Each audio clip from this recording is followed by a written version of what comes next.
રામ રામ સીતારામ જય શ્રી કૃષ્ણજી માતાજી જય ગોપાલજી ઠાકરધણીજી જલારામજી જીનેન્દ્રજી સ્વામિનારાયણ મહાદેવ હર હર હર મહાદેવ કેમ છો હે શું કઈ નહીં તો બસ વાગ્યા છે અત્યારમાં 7 અને અમે ત્રણેય જાગી ગયા છીએ ને એમાંથી અમે 2 જણ તો નાઈ ધોઈને કમ્પ્લીટ તૈયાર થઈ ગયા છીએ કારણ કે આજે છે આપણો રૂડો માંડવો હે વેરી ગુડ મોર્નિંગ ને Jai Shri Krishna very good morning મે જય શ્રી કૃષ્ણ. હા શું ક્યાં હાલો હાલો ન્યા આવી હાલો રસોડામાં આવો. એમને આ માં દીકરી એ શું છે હવાર બે આ સાંજલા કીરા કાઈ છે નહીં લે મે હું છોડાડતી હતી પછી એને પોહલાવા હાટ પાણી બોટલ જોતી જાણો કરો તો કે હા એટલે એને બી કરી દીધું. ગુડ મોર્નિંગ મે જય શ્રી કૃષ્ણ. કેમ છો બધા? બસ મોજે મોજ ને રોજે રોજ વાલી આજથી 9 વર્ષ પહેલા થાંભલી રોપાણી હતી. યસ 9 વર્ષ પૂરા થઈ ગયા જિંદગીના. એનો ભાઈ બાતાન ઝઘડતાન રૂહા બોલી સામણા મનામણા કરતા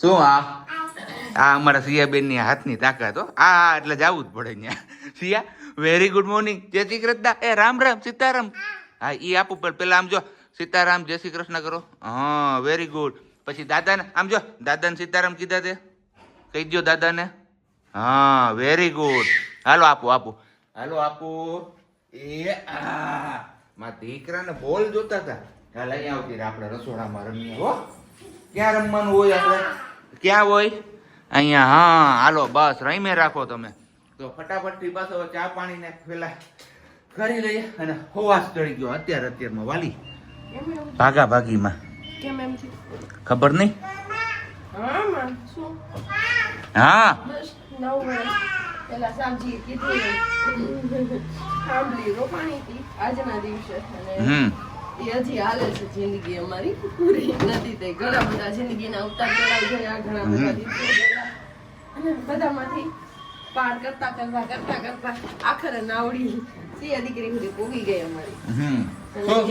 હાલ આવું દીકરો બોલાવવા આવે છે હે એને કઈ કરવું હશે રમવું હશે એટલે શું એ બાપા લે આ પપ્પા ઘા કઈલો મેં તો ઘા કરી દીધો બોલ દો આપણે બોલ લીધા તો એમનું એક નવું ટોયસ બનાવવા માટે ઘરે પણ એ ટોયસ કીધું બનાવતું ને તો સિયા દીકરી મને અમને બેને એવું લાગ્યું કે નથી લાગતું કે હાજુ રહેવા દેશે એટલે આપણે નથી બનાવવાનું તો હતું પુઠ્ઠાનું જ ખાલી એમાં પુઠ્ઠામાં પેલા 3 હોલ આ સાઈડના રાખી અને પછી ઉપરથી બોલ એની અંદર નાખી શકે ને એવી જગ્યા કરી દેવાની પછી નીચેથી નીકળી જાય. શું અહીંયા હાલો તારે હા વેરી ગુડ મારા કાનો હાલો આમ જો કે તમારે કોઈને રમવા આવું છે પૂછતો સિયા તમારે કોઈને રમવા આવું છે પૂછ હા તો એ શું કામ ત્યાં નાખી દીધો આ કરતી હાલો પેલા ફટાફટથી પ્રજ્ઞા કપડાનું મશીન કરે છે ને તો આપણે ચા પાણી ને એ બધું મૂકી દઈએ પછી પાછા આપણે આગળ કન્ટિન્યુ કરીએ છીએ. ત્યાં સુધીમાં તમે લોકો એ વિડીયોને લાઈક ન કરી હોય તો લાઈક કરી દેજો, ચેનલ ઉપર ન હોય તો ચેનલને સબસ્ક્રાઇબ કરી દેજો અને સાથે સાથે બેલ આઇકન પણ પ્રેસ બધું થઈ ગયું છે. આપણે સોફે બેસી ગયા ને અહીંયા માં દીકરી રમે છે હવે બોલેથી અત્યારમાં લાગી ગયા છે બે રમવા માટે કારણ કે આ બોલ અમારા હે ને ઘડી કામ વયા જાય ને ઘડી તેમ વયા જાય ને એટલે સિયાબેનને હે ને હાલે રાખે એક બોલ વીણાયો રાખીએ ને એટલે ટાઈમ પસાર થતો જાય. એમનું નવું રમક ઈ કે ઈ જોઈ લે એને બોલાવ અહીંયા આવું ઈ કે હું ઈ થોડોક આવે એના થોડાક પગ છે આપણી જેમ એ આયલો આવે તું બોલાવને અને બાકી આ એક નવી રમત શીખવાડી માં પણ એમાં અત્યારે રમવું નથી બેનને. હા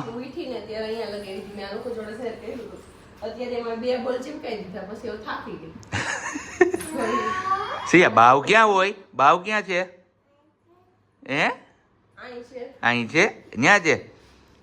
બાકી વિચાર એવા રાખો કે તમારા વિચાર પર લોકોને વિચારવું પડે. સમુદ્ર બનીને શું ફાયદો છે? બનવું હોય ને તો સાહેબ નાનું તળાવ બનો કારણ કે જ્યાં સિંહ પણ પાણી પીવે ને તો ગરદન નમાવીને પીવે. શું કેવું વાલી હે સમુદ્ર બનીને શું ફાયદો? સમુદ્ર ભલે ને ગમે એટલો મોટો હોય પણ ત્યાં કોઈ પાણી પીવા ન જાય. બનવું હોય તો નાનું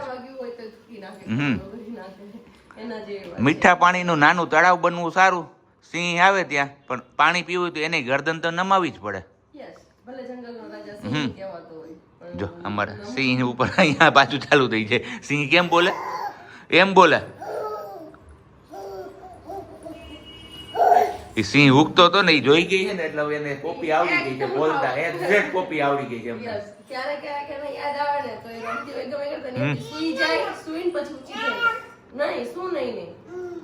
એમ શું? કરે સિંહ? તો કેમ કરે સિંહ? એમને સિંહ કેવી રીતે બોલતો તો એમને પેલા તું સુઈને કેવી રીતે કરે છે એમ નહીં હા નથી કરવું જ નથી એને અત્યારે બીજું કઈ નથી મૂડ ઉપર આધાર છે અમારું.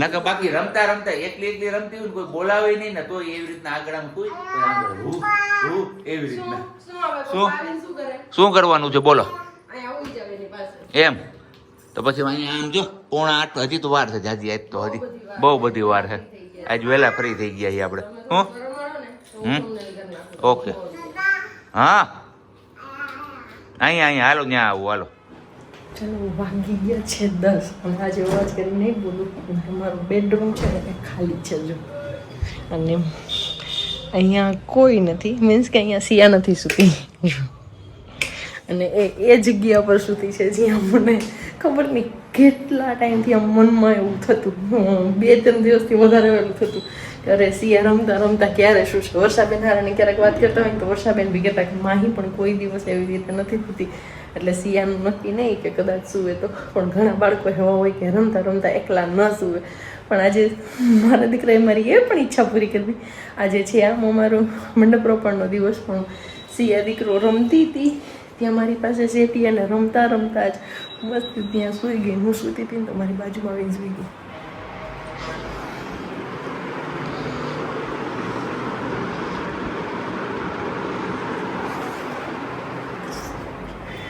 તો આ જિંદગીની મારી કહું ને કે બેસ્ટમાં બેસ્ટ મોમેન્ટ છે કેમ કે એક વિચાર હતો કે મારી દીકરી રમતા એવી રીતે ક્યારે શું છે જે બધા બાળકો સૂઈ જતો હોય ને તો એક ખુશી પણ અલગ છે અત્યારે મારે એને સુવડાવી નહોતી પણ એ મારી પાસે આવીને એમણે સૂઈ ગઈ ને કાંઈ પણ બોલ્યા વગર કે કાંઈ પણ કર્યા વગર એટલે અંદરથી ફિલિંગ જ મસ્ત આવે છે ને એટલી ખુશ થઈ ગઈ કે વાહ જય હનુમાનજી મહારાજ મારા દીકરાએ મારી એ ઈચ્છા પણ પૂરી કરી દીધી બસ હવે જ્યાદી વધારે એક્સાઇટેડ નથી થવાનું અને અવાજ ધીમો રાખીએ એટલે બસ 10-15 મિનિટનું એક જોકું મારી લઈએ સૂઈ ગઈ છે તો પછી જગાડી દઈશ એટલે બપોરે આરામથી એ સૂઈ જાય ત્યાં સુધીમાં હું મારી ફટાફટ રસોઈ પતાવી લઉં ચાલો ત્યારે હવે વાગી ગયા છે 10:30 અને મારો દીકરો હવે સૂતો છે પણ હવે એને જગાડવાનો વિચાર છે એટલે મેં કીધું આપણી રસોઈ બની ગઈ છે લોટ બાંધીને જ અહીંયા પર લોટ બાંધીને બી રાખી દીધો છે અને નીચે જ છે અને સિંગુનું શાક બનાવી લીધું છે આપણે સરગવાનું તો શાક બી આપણું મસ્ત મજાનું રેડી છે ને 2 સિંગુ ખાલી રાખી છે કેમ કે સિયા નાની હતી ને ત્યારે હું એને ખવડાવ્યું છે બાફેલ સરગવું એ ખાતી જ્યારે બી શાક બનાવતી ને તો 1-2-3 સિંગના ગટકા આપતી ને તો હવે અત્યારે મોટી થઈ ગયા પછી ફર્સ્ટ ટાઈમ છે એટલે ખબર નહીં એ ખાય કે નહીં શું કરે બાકી એટ ઇઝ ઇટ હજી એ જે પોઝિશનમાં સૂતી હતી ને એમ જ સૂતો છે અમારો કાનો અત્યારે એવી વાલી લાગે છે કે વાત ના પૂછો સમજો જાગતી હોય ને ત્યારે એમ થાય કે આખું ઘર માથે લીધું હોય એને અને રાડીને અવાજ બેકાર આવે અને સૂઈ ગઈ છે ને તો એમ લાગે કે જાણે ઘરમાં કોઈ છે જ નહીં એકદમ શાંત છે તો આ વાળી ફિલિંગ આમ ગમે એવી ખરી અને જાજી ટાઈમ સુધી સૂતી રહીએ ને તો એ આપણે મજા પણ ન આવે કેમ કે ખબર ને આપણો જીવ ત્યાં લટકો હોય ક્યારે જાગશે આપણું કામ કરીને આપણે ફ્રી થઈ ગયા તો જલ્દીથી જાગવાની વેઇટ કરતા હોઈએ આપણે અને આવું કોની જાડે જે થાય છે ને એ ચોકેટથી હું બોલું છું ખબર નહીં એક્સાઇટમેન્ટમાં તો આવું કોની જોડે થાય છે ને એ કોમેન્ટ કરીને કહેજો કે જ્યારે બાળક જાગતું હોય ને ત્યારે આપણે એમ થાય કે જલ્દીથી સૂઈ જાય ને તો સારું છે થોડી વાર અને સૂઈ ગયું હોય ને પછી આપણે વેઇટ કરીએ કે જલ્દીથી જાગી જાય તો સારું છે નથી ગમતું એકલા મને તો આ ફિલિંગ બહુ મસ્ત લાગે ને બહુ ગમે અને અત્યારે જ્યારે એકલી સૂતી છે ને ત્યારે વાત જ ન પૂછો તમે કદાચ મારા ફેસ પરથી જોઈ શકતા હશો કે હું આજ કેટલી ખુશ છું એમ કે ને બધી દુનિયાની મોટામાં મોટી ખુશી આજે મને મળી ગઈ ને એવી કંઈક હાલત છે મારી બાપા રે કોકુ બોલ્યું આ તો સિયા કોકુ બોલ્યું જો અર એ કે કેમ છોકરા તોફાન કરે છે એ ગાલો કે એમને હું લઈ જાઉં એમ કે છે જોવી હોય તો એના તો પિરામિડ લાગતો હોય છે ને તને કહું બે પગ હોતે રહેતી આ નીચે ઓલું આ પેલી બાજુ જાય ને આ બાજુ થાય ગોઠણ પાસેથી જગ્યા કરીને એટલે એ કે હું પિરામિડ માંથી નીકળી અત્યારે પણ અહીંયા બને છે અત્યારે મૂળી મમરાની અને આપણા માટે બને છે ચા આપણે ભરપેટ ખાધું હોય અને બપોરે આ લોકોએ પણ લગભગ ભરપેટ ખાઈ લીધું હોય છે અને પેટી પણ ખાઈ લીધી છે. હું આવતો હતો ત્યારે મને વાત એવી થઈ હતી પણ ખબર નહીં કેમ એ ભૂખ્યા થયા છે. હું તો ભૂખી થઈ, મને બપોર હરખું જમાણું નતું કે એટલા માટેથી મને ભૂખ લાગી. હરખમાં બપોર ભૂખ ન લાગી, પછી અટાણા રહેવાતું નથી એના જેવું છે. સિયાબેન એકલા એકલા સુઈ ગયા હતા ને મને હરખનો પાર નતો આવે. ખુશ થઈ ગઈ.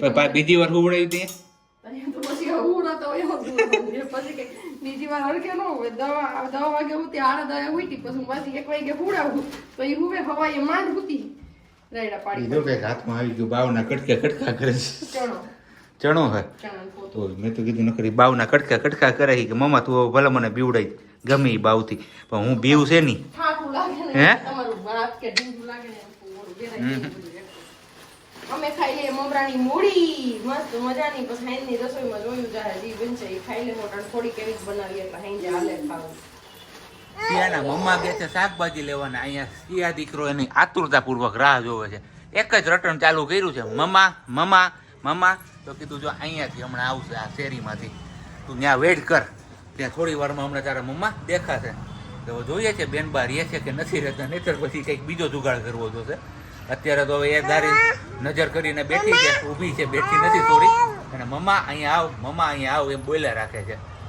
જો હમણાં આવશે સિયા, હો મમ્મા હમણાં આવશે ત્યાં. હા વાલી કર દે સિયા ને, વાલી કર દે. હા વેરી ગુડ. હા આ બતકમાં હવે ફોહલાણી છે, જેટલી વાર ફોહલાય એટલી વાર. બાકી અત્યારે તો ભૂલાઈ ગયું છે એમને હવે. આ લાલ એ અહીંયા કબાટ ઉપર પડ્યું હતું ને જોઈ ગયા ને, જે આ જે વસ્તુ છે ને એ એમને દેખાય છે. કા આપણે એમને હજી ચોખોટ પાડીને નથી દીધું, કારણ કે એ સંકટ સમયની અમારું રમકડું છે. કેમ સિયા શું કરવાનું છે એને? કેમ વાલી કરતી હતી એમને, એને વાલી કેમ કરે સિયા? હા પછી પૂછી કેમ કરવાનું? કેમ કરવાનું? હા વેરી ગુડ. હાલો ત્યારે એમના મમ્મા કહેતા શાકભાજી લેવાના, શાકભાજી લઈને આવ્યા ને પછી આપણે આપણા ગામમાં જતા રહ્યા હતા ને અત્યારે જેટ આવ્યા છીએ આપણે ઘરે. તો અમારા બેનબાનું ભોજન પાણી હાલતું હતું, પણ ભોજન પાણીમાં એવું છે કે ઓલું તમે જોયું ને મમરાની મૂડી ને એવું બધું ખાધું એટલે અત્યારે હરખાઈની ભૂખ નથી લાગી, એટલે ખાવામાં કંડવે છે બેનબા થોડા. એટલે કીધું ઘડીક વાર એમને જેટલું ખાવાનું એટલું ખવડાવ્યું અને બાકી હવે અમારી હારે બેહાડ્યા છે. કીધું કંઈ ખાવું હોય તો એમને, પણ ખાઈએ હું જો એ આખી ભાખરી ઉપાડશે ને ખટકા કરશે, બધીને બેઠશે, એવું કામ કરી રાખશે. અને ત્યાં અહીંયા વાતુમાં છે ને એમના મમ્મીથી આપણી આ પંચકુટી કે પંચરત્ન દાળ થોડીક બળી ગઈ. કેમ? એટલે કે સ્વાદ આખો ફરી ગયો છે. પણ જોઈએ હવે આપણે સ્વાદ કેવો ફર્યો છે ને હું છે ને છતાંય પંચરત્ન દાળ હોય એટલે તો ખાવાની એવી મોજ પડે કે એની વાત તમે જવા દો. તો ફટાફટી આપણે ખાઈ લઈએ અને પછી એક નવો પ્લાનિંગ કર્યો છે. એ પ્લાનિંગ જોઈએ આપણે એક્ઝિક્યુટ થાય છે કે નથી થતો. કેમ વાલી? યસ. હું યસ? હું કઈ નહીં બોલું વધારે. હા પછી વાત એવું છે. જમી લો પછી. ઓકે. નક રોવ આવી જાય એમ. હાલ જો અમાર કાનો આવ્યો, બેહાડ ખોડામાં. હા શું કામ? કેરીની કટકી લેવાની, પછી આવી રીતે કરી નીચે નાખી દેવાની. ઓકે ચાલો તમને કીધું તું સાબજી આગળ કે જોઈએ નક્કી નથી જવાનું, ક્યાંક થશે પ્લાન કે આગળ શું પ્લાન છે, જવાનું નહીં પણ શું પ્લાન છે આગળ જણાવીશું એવી રીતે. તો બસ પ્લાન વિચારી લો ને કે આ અમારી છેલ્લી પેલી રાઈડ છે બલેનો કારમાં, અને એ પણ ન્યૂઝ ક્યારે કે જ્યારે અમારી એનિવર્સરી છે ને ત્યારે. તો બસ કઈ નહીં આપણે નહીં આગળ બોલી શકીએ. અત્યારે જઈએ છીએ બસ એક નાની એવી રાઈડ કરવા માટે. કીધું સિયા બેબીને લઈને જઈએ ને બલેનો કારમાં છેલ્લી પહેલી એક આપણી મસ્ત મજાની રાઈડ કરી લઈએ હે ને સાહેબજી, યાદી રૂપે. કેમ કે તમને લોકોને પણ આ ગાડીમાં અમે છેલ્લી વાર કદાચ જોવા મળી. આના પછી કદાચ એટલે છેલ્લી વાર મીન્સ કે હજી 2-4 દિવસમાં એક દિવસ 2 દિવસ આગળ પાછળ કઈ થાય કે શું એ ખબર નથી, પણ કોઈ ખબર નથી કે બસ પાકું કન્ફર્મ નથી કે એ નથી ને એટલા માટે છેલ્લી પહેલી ગયા છીએ કે હજી કદાચ મે બી કાલનો દિવસ હોઈ શકે જે દિવસે અમારી એનિવર્સરી છે. તો અમારા અહોભાગ્ય કે અમે એનિવર્સરી ના દિવસે પણ અમારી આ જે લાડો છે કે અમને અમારા જીવ જેમ વાલી છે એમાં રહી શકીએ ને ફરી શકીએ કાલના દિવસ પૂરતા, હે ને સાહેબજી? તો જોઈએ જે હનુમાનજીએ ધાર્યો છે, અહીંયા બેઠા જ છે આપણી રક્ષા કરવા માટે. એમણે જે વિચાર્યું છે ને એ કામ આપણું થવાનું છે. બાકી અત્યારે જઈએ છીએ નાની એવી ચક્કર લગાવવા માટે અને રાજકમલ ખુલી ગયું હોય તો કીધું આ ગાડીની યાદી રૂપે આપણે એક રાજકમલનો ગોલો ખાતા હોઈએ એ બાને. જો ખુલી ગયું હોય તો ઠીક છે, નહીં તો ક્યાંયથી બી લઈને કેન્ડી ખાઈ લેશું. અને અહીંયા મસ્ત મજાનું એક ઢોસા ઓપન થયા છે, જો ગોપી ઢોસા અનલિમિટેડ. એને સિયા મારો દીકરો તો હજી કઈ સમજતો નથી એટલે એ તો કઈ કહેશે નહીં, પણ જોઈએ પછીની હાલત અમારી કેવી થાય છે બધું ધીમે ધીમે શેર કરીશું. અત્યારે તો કઈ નહીં. અને તમારામાંથી કોઈએ પૂછ્યું હતું કે આપી દેવાની છે ત્યારે પણ અમે કીધું જ હતું કે હા. તો બસ જોઈએ જેવો દાદાની ઈચ્છા અને જેવો દાદાનો હુકમ હે ને સિયા. તને ક્યાંક નીની નું આવી જાય, બીજું તો શું સિયા મારે કરવાનું આમાં. તેનો નીની નો ટાઈમ છે અત્યારે. ના આજે નથી ને, 4 વાગે ઉઠી છે એટલે 4 વાગે જાય ગઈ હતી ને એટલે જ મેં કીધું ચક્કર લગાવશું. યાતા કોના ગોલા ખાવાના ને કોના ગોલા લઈને આવ્યો છે ને કઈ જગ્યાએ ખાઈએ છે જોવો તમે ખાલી. આજુબાજુ બધે રોડ, ક્યાંય તમને કઈ દુકાનું નહીં જોવા મળે. અને કોના ગોલા ખાવા હતા ને ક્યાંથી લઈ આવ્યા, ઝાંઝેડા રોડ ઉપરથી મિલનના લઈ આવ્યા. પછી હજી રાજકમલ વાળો ભાઈ તો આ બધું સેટઅપ ગોઠવતો હતો. તો બસ અહીંયા જો અમારી ગોલા પાર્ટી એન્જોય થાય છે અત્યારે. એ કાંઈ ગાડીમાં બેસીને જ ખાવું છે. ચલો પેલો સાથ છે પૂરો ભાવી લઈએ ને એની હારે. તો બસ આપણો ગોલો અહીંયા પડ્યો છે, એ મા દીકરીનો ગોલો અહીંયા છે. અને સિયાબેન પણ સીઝનનો પેલો ગોલો ટ્રાય કરે છે આ વખતે. કાજુ બદામ મત જાય એવું ઓકે. તો બહુ ઠંડાથી દૂર રાખજો અમને, બરોબર ને? ફરજિયાત અને આ ગાડીના લીધે જવું પડ્યું ને એટલે, નહીં તો હજી ગોલો સિયા કદાચ આ શિયાળે પણ ન ચાખે. તો સારું, હાલો હવે આપણી ગોલા પાર્ટી અહીંયા પૂરી કરીએ અને આની સાથે જ આપણો બ્લોગ પણ અહીંયા પૂરો કરીએ. મળીશું આપણે આવતીકાલે એનિવર્સરીના દિવસે. ત્યાં સુધી બધાને બબાઈ, ગુડ નાઇટ, જય શ્રી કૃષ્ણ. શાંતિથી રહેજો અને શાંતિથી રહેવા દેજો.